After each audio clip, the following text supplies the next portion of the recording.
ہمارے دو دشمن ہیں جو ہمیں جادہ مستقیم سے ہٹانے کے لیے دن رات کوشاں ہیں، ایک نفس اور دوسرا شیطان۔ نفس اور شیطان دونوں دشمن ہمیں راہ حق سے ہٹانے کے لیے دن رات جد و جہد میں ہیں اور ہمارے خلاف مساعی جد و جہد اور محنت کر رہے ہیں۔ ان میں جو نفس ہے وہ بڑا دشمن ہے یا شیطان بڑا دشمن ہے؟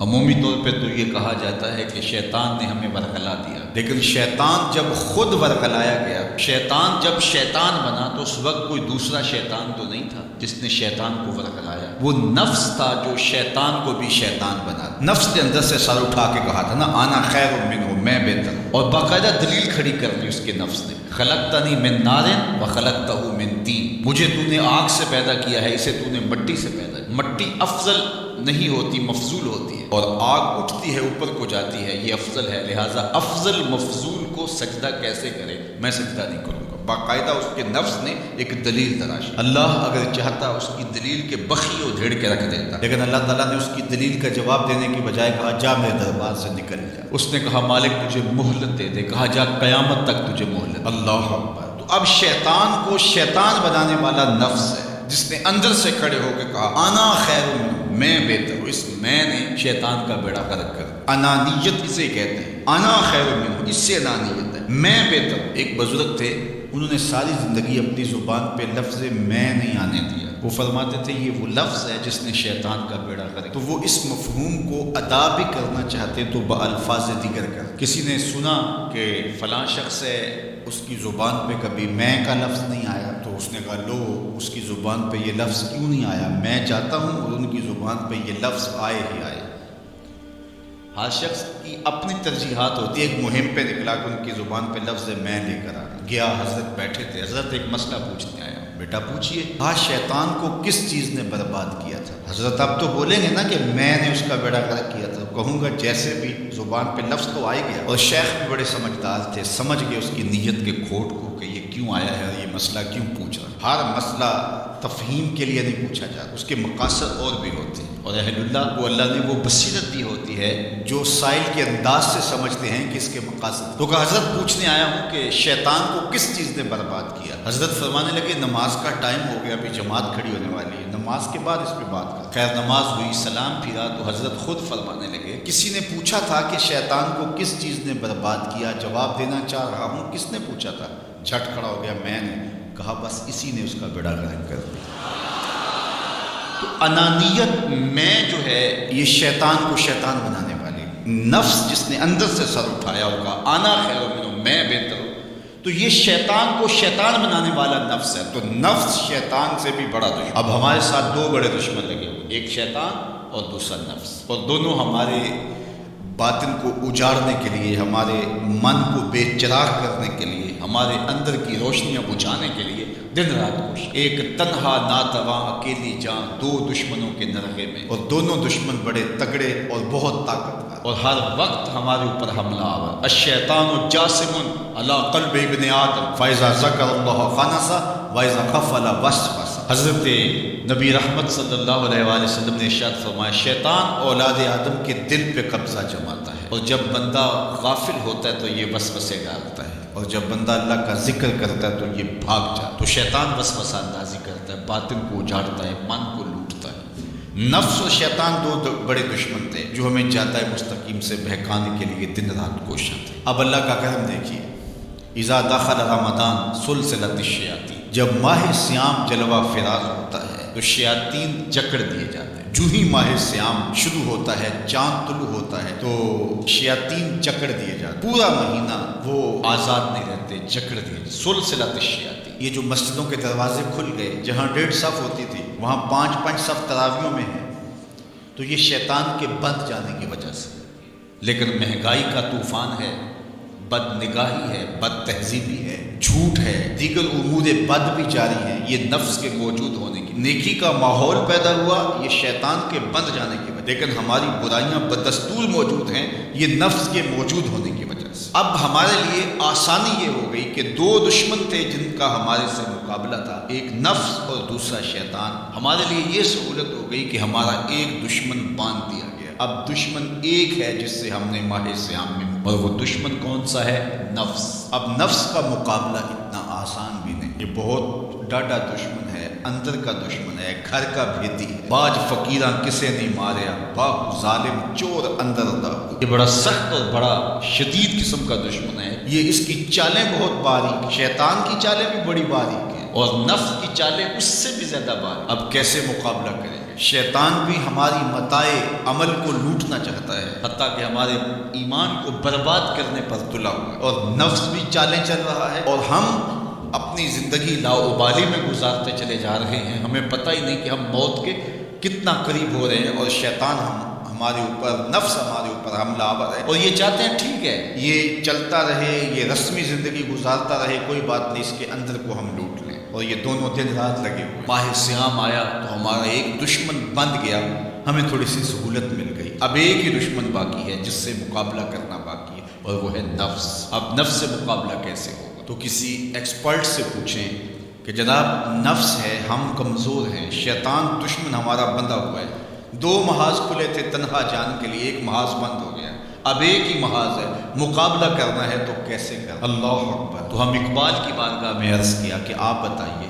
وہ کہنے لگے میں آپ کو اپنے مرشد مولانا رومی کے پاس لے جاتا ہوں۔ رومی کے پاس اقبال لے کر کے گئے تو رومی نے کہا کہ میں آپ کو ایک اور شخص کا پتہ بتاتا ہوں، اور وہ اتنا کامل ہے اور اس شعبے میں اس قدر ایکسپرٹ ہے۔ اس نے کہا ہفت شہر عشق را اتار گش ما ہنوز اندر خمے یک کوچا۔ عشق کے 7 شہر حضرت شیخ فرید الدین اتار گھوم چکے ہیں، اور ہم پہلے شہر کی پہلی گلی کے کونے میں کھڑے ہیں۔ یعنی اتنا بڑا شخص شیخ فرید الدین علیہ رحمہ۔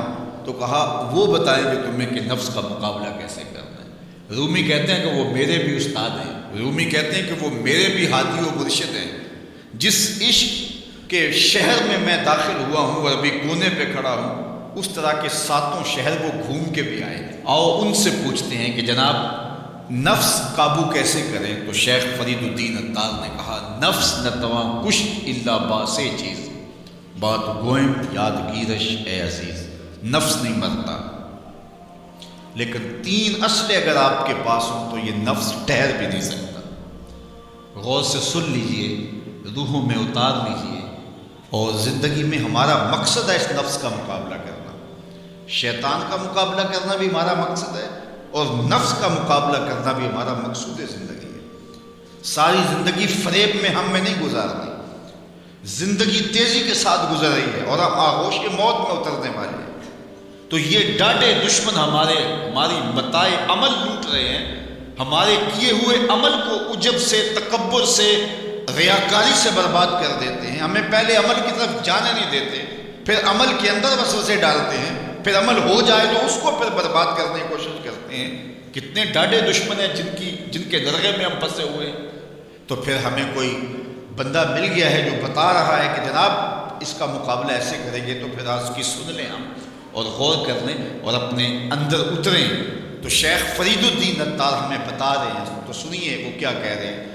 نفس نتواں کشت الا باسے چیز، نفس نہیں مرتا، یہ بڑا ڈاڈا ہے، لیکن 3 اسلحے اگر آپ کے پاس ہوں تو یہ ٹھہر بھی نہیں سکتا۔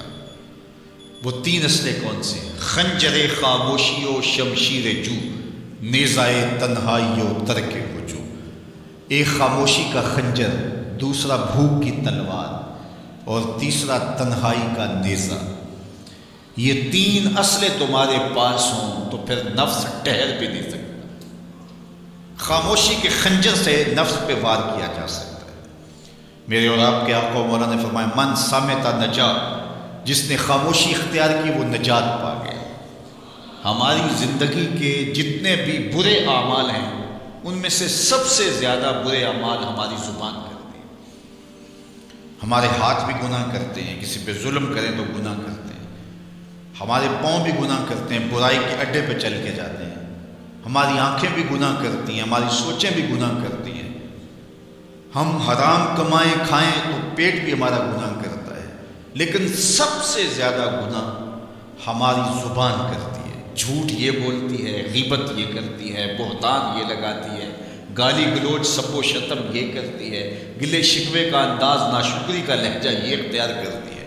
اسی لیے میرے اور آپ کے آقا مولا نے فرمایا جو تمہارے 2 جبڑوں کے درمیان ہے یعنی تمہاری زبان، اور جو 2 ٹانگوں کے درمیان ہے تمہاری پارسائی کی جگہ، ان دو چیزوں کی تم مجھے ضمانت دے دو، میں محمد تمہیں جنت کی ضمانت دے دیتا ہوں۔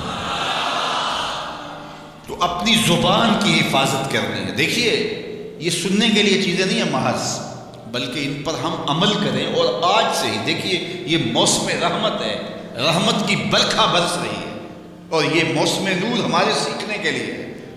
تو ہم اپنے نفس کو کیسے قابو کریں گے؟ دو دشمن تھے، ایک بندھا ہوا ہے، چھوٹ کے کچھ نہیں کر سکے گا اگر نفس کو قابو میں کر لیا۔ اور اگر ہم نفس کنٹرول نہ کر سکے، وہ تو جہنم کی آگ میں اور زنجیروں میں جکڑا ہوا پیچ و تاب کھا رہا ہے کہ یہ جو ٹوپیاں پہنے ہوئے مسجدوں میں جاتے ہو نا، میں عید کے دن نپٹ لوں گا تم سے۔ وہ تو اور نفس کے ساتھ مل کے ہمارا بیڑا غرق کرے گا اور ہمیں اور دور کر دے گا، اور ہماری باطنی اساس اور بنیاد اور کمزور کر دے گا۔ اس لیے ضرورت ہے کہ ہم اپنے نفس کو ان دنوں کے اندر کمزور کریں۔ اس کا پہلا نسخہ کیا ہے؟ خاموشی کا خنجر۔ آپ جب خاموشی اختیار کریں گے، زبان کو صرف ضرورت کے لیے استعمال کریں گے، تو پھر نتیجہ کیا ہوگا کہ آپ کے گناہ بہت کم ہوں گے، جھوٹ کم ہوگا، غیبت نہیں ہوگی، بہتان تراشی نہیں ہوگی، دیگر اعمال جو زبان کے ذریعے سے صادر ہوتے ہیں، اور ہم گناہوں میں اضافہ کرتے چلے جاتے ہیں۔ تو زبان کو اگر کنٹرول میں کر لیں گے، اللہ اکبر، حضور علیہ السلام نے زبان کے کنٹرول کرنے کی تلقین کی، اور یہ بغیر ہڈی کے گوشت ہے، اس کو سنبھال لیا جائے۔ 32 دانتوں میں جکڑ کے رکھی گئی زبان ہے، لیکن یہ پھر بھی قابو میں نہیں رہی۔ اس کو کنٹرول میں کر لو، اس کو قابو میں کر لو۔ ایک روایت میں آتا ہے جب صبح ہوتی ہے تو سارے اعضائے بدنیاں زبان کے آگے ہاتھ جوڑتے ہیں کہ بی بی تو نہ کچھ کرنا، تیری وجہ سے ہم سزائیں کاٹیں گے اور اذیتیں پائیں گے۔ تو زبان کو قابو میں کرنا، اور اس کا علاج کیا ہے؟ خاموشی۔ من صمت نجا، جو خاموش ہوا وہ نجات پا گیا۔ خنجر خاموشی، خاموشی کا خنجر ہو تو نفس کے لیے بہت بڑا وار ہے۔ دوسری بات، شمشیر جو، بھوک کی تلوار۔ بھوک کے ذریعے نفس کشی ہوتی ہے۔ نفس کا مقابلہ بھوک سے ہم کر سکتے ہیں، چونکہ جب بھوک ہوگی تو اس وقت بہت ساری خواہشات جو ہیں وہ دم توڑ جائیں گے۔ اللہ کے محبوب علیہ السلام کا ایک فرمان سنیے، بالخصوص نوجوانوں کے نام، یا معاشر الشباب من استطاع منکم الباء فلیتزوج فإنه اغض للبصر واحسن للفرج فمن لم یستطع فعلیہ بالصوم فإنه له وجاء۔ فرمایا اے جوانوں کے گروہ، تم میں سے جو نکاح کرنے کی طاقت رکھتا ہے وہ دیر نہ کرے، جلدی نکاح کر لے۔ کیوں کہ نکاح اور پارسائی کی جگہ کا محافظ ہے، تمہاری نظر کو بھی محفوظ کرے گا اور تمہاری پارسائی، تمہاری عصمت کے جوہر کو بھی محفوظ کرے گا۔ تو اگر کسی کے پاس استطاعت ہے تو وہ نکاح کرنے میں دیر نہ کرے۔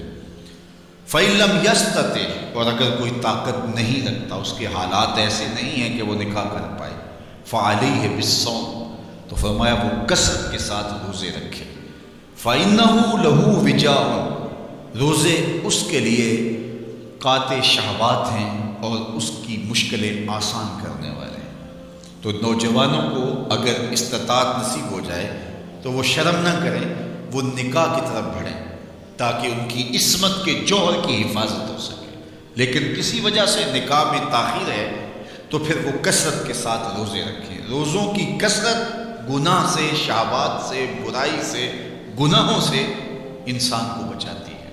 تو کثرت کے ساتھ روزے رکھے جائیں تو روزہ بھوک جو ہے وہ نفس کشی کا ایک مؤثر ترین علاج ہے، اور یہ میرے اور آپ کے آقا و مولا نے بیان فرمایا۔ تو بھوک کی تلوار جو ہے یہ نفس کشی کا ایک مؤثر ذریعہ ہے، اور نفس کا سر کاٹنے کے لیے بھوک کی تلوار ہمیں ہر وقت حمائل کیے رکھنی چاہیے، اور ہر وقت اپنے ساتھ لٹکا کے رکھنا چاہیے۔ کثرت کے ساتھ ہمیں روزے رکھنے چاہیے۔ تیسری بات فرمایا نیزہ تنہائی، تنہائی کا نیزہ۔ جب آپ عمومی طور پہ مجلسی زندگی میں ہوں گے تو بہت ساری خطائیں اور بہت سارے گناہ مجلسی زندگی میں آپ سے سرزد ہوں گے۔ تو جب آپ تنہائی اختیار کر لیں گے تو بہت سارے گناہوں سے بچ جائیں گے۔ حضرت شاہ نقشبند بخاری علیہ رحمہ فرماتے ہیں کہ فقیر کے لیے سب سے بہتر جگہ اللہ کا گھر مسجد ہے، یا پھر کامل شیخ کی صحبت ہے، یا پھر تنہائی ہے۔ چوتھی جگہ سوائے ہلاکت کے اور کچھ نہیں ہے۔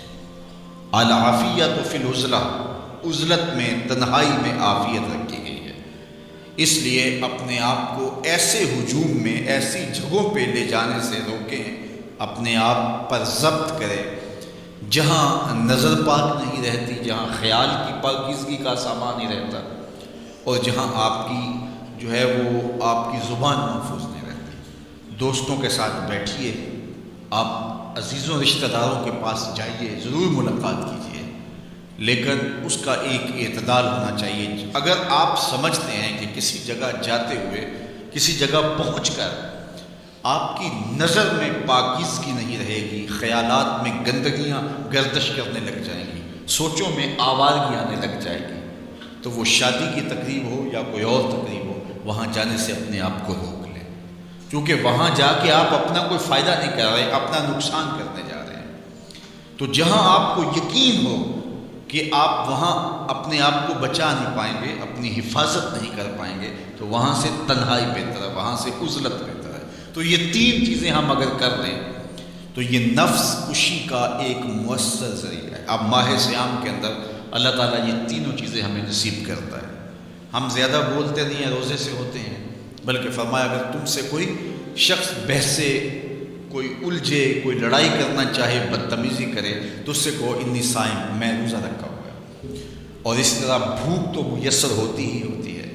اور تیسری بات کہ عزلت بھی میسر ہو جاتی ہے، اس میں آپ ذکر کے لیے، فکر کے لیے، روزے میں آپ تلاوت کلام مجید کے لیے تنہائی اختیار کرتے ہیں۔ تو گویا روزہ ایک ایسی تربیتی ورکشاپ ہے کہ جس کے ذریعے سے آپ کے نفس کی تہذیب ہو جاتی ہے۔ جب نفس قابو میں آ گیا، نفس کنٹرول میں آ گیا، نفس کو آپ نے کمزور کر لیا، تو شیطان چھٹ کے بھی کچھ نہیں کر سکے گا، کیونکہ شیطان ہمارے اوپر حملہ کرتا ہے نفس کے ذریعے سے۔ باہر کا دشمن ہے اور نفس اندر کا دشمن ہے۔ ہمارے دیہاتوں میں چوری ہو جائے نا تو بوڑھے بزرگ مل کے بیٹھ جاتے ہیں کہ بتاؤ چوری کیسے ہوئی، تو ایک نقطے پہ سارے متفق ہوتے ہیں، اور وہ نقطہ یہ ہوتا ہے کہ کوئی اندر کا بھیتی ضرور ہے۔ جب تک کوئی اندر کا بندہ نہیں تو باہر سے کوئی آ کے از خود چوری نہیں کر سکتا، تو کوئی اندر کا بندہ ضرور موجود ہے۔ نفس اندر کا بھیتی ہے اور شیطان باہر سے آ کر حملہ آور ہونے والا ہے۔ اس لیے شیطان کو اندر آنے کا موقع نفس دیتا ہے۔ نفس کو ہی کمزور کر لیجئے، وہ آپ کا ساتھی بن جائے، نفس امارہ، نفس مطمئنہ بن جائے، اور وہ نفس جو برائی کا حکم دیتا ہے وہ نفس امارہ کہلاتا ہے۔ اور جب وہ کثرت ذکر سے، عبادت سے نفس مطمئنہ بن جاتا ہے تو پھر وہ شیطان کے لیے رکاوٹ کا ذریعہ بن جاتا ہے اور آپ کی زندگی محفوظ ہو جاتی ہے۔ اور یہ ہمارا کام ہے، یہ ہمارے کرنے کا وظیفہ ہے۔ دیکھیے حضرت انسان کو اللہ نے اختیار دیا، زندگی دی، فہم دیا، ادراک دیا، گناہ کی قوتیں اور نیکی قوتیں ساری اس کے ساتھ لگی ہوئی ہیں۔ اس نے صرف ایک لاابالی شخص کی طرح زندگی نہیں گزارنی کہ جو سامنے آ گیا کھا لیا اور جو زبان پہ آ گیا بول دی، ایسا نہیں ہے۔ یہ تو انسان ہے، اس کو تو اپنی زندگی کی راہیں خود متعین کرنی ہے کہ میری دنیا آخرت کے لیے نفع بخش کیا چیز ہے اور نقصان دہ کیا چیز ہے۔ انا ہدیناہ السبیل اما شاکرا و اما کفورا، کہ ہم نے اس کو دونوں راہیں دکھا دی۔ وہدیناہ النجدین، اس کو پتہ ہے یہ اچھائی ہے، یہ برائی ہے، اس نے اس سے اجالنا ہے اپنے اندر کو اور اپنے باطن کو سنبھالنا ہے۔ تو ماہ صیام ہمارے لیے موسم رحمت اور موسم نور ہے، جو ہمارے اندر کی روشنی کا سبب اور ذریعہ ہے۔ تو آئیے یہ موسم اللہ نے ہمیں نصیب کیا، قرآن مجید کی کثرت سے تلاوت کریں، نفس کمزور ہوگا، تنہائی اختیار کریں، نفس کمزور ہوگا، اپنی زبان پہ قابو کر لیں، نفس کمزور ہوگا، بھوک تو ہم روزے کی وجہ سے کاٹتے ہی کاٹتے، نفس کمزور ہوگا۔ اب شیطان چھٹ کر بھی عید کے دن ہمارا کچھ بگاڑ نہیں سکے گا اگر ہم نے اپنے نفس پہ قابو پا لیا، اور اگر نفس پہ قابو نہ پا سکے تو شیطان تو پھر پیچ و تاب کھا رہا ہے اور وہ ہمارے اوپر پھر اور زور و شور کے ساتھ حملہ ہوگا اور ہماری متاع عمل کو لوٹ لے گا۔ تو پھر کیا فائدہ ہوا کہ سارے مہینے کی محنت کی، عید کے دن، عید سے 4-5 دن بعد ہم نے لٹا دی، تو فائدہ کیا ہوا؟ اللہ نے اس عورت کی مثال بیان کی ہے قرآن میں جس کا توازن ذہنی ٹھیک نہیں تھا، اور وہ سارا دن سود کاٹتی رہتی تھی اور شام کو اپنے ہاتھوں سے توڑ دیتی تھی۔ تو کہا کہیں ایسا نہ کرنا کہ تم بھی اس عورت کی طرح ہو جاؤ کہ اپنے ہاتھ سے کاٹا ہوا سوت اپنے ہاتھوں سے ہی توڑ دو۔ پورا مہینہ بھوک کاٹی، پیاس کاٹی، تکلیفیں گوارا کی، اور شام کو جو ہے وہ اپنے ہاتھ سے وہ سوت کاٹنے والی خاتون سوت توڑ دیتی ہے۔ تو کہیں ہم بھی ایسے نہ ہو جائیں کہ مہینے کی محنت ہر سال عید یا عید کے چند دن بعد برباد کر لیں، پھر اگلے سال مہینے کی محنت کریں، پھر عید کو برباد کر دیں، تو کیا فائدہ ہوا؟ تو ہم نے جو نعمت سمیٹی ہے، جو چیز دی ہے، جو چیز حاصل کی ہے، اس کو جذب کر لیں روح کے اندر، اس کو اپنے من کے اندر اتار لیں۔ اہل ایمان کو ایک دعا تلقین کی گئی ہے، وہ کیا دعا کرتے ہیں؟ ربنا لا تزغ قلوبنا بعد اذ ہدیتنا، اے اللہ ہدایت کے بعد ہمارے دل کو پھر دوبارہ ٹیڑھا نہ کر دینا۔ اگر ہدایت دی ہے تو وہ نصیب ہی رہے، وہ من میں جذب ہو جائے، وہ روح میں اتر جائے۔ تو میں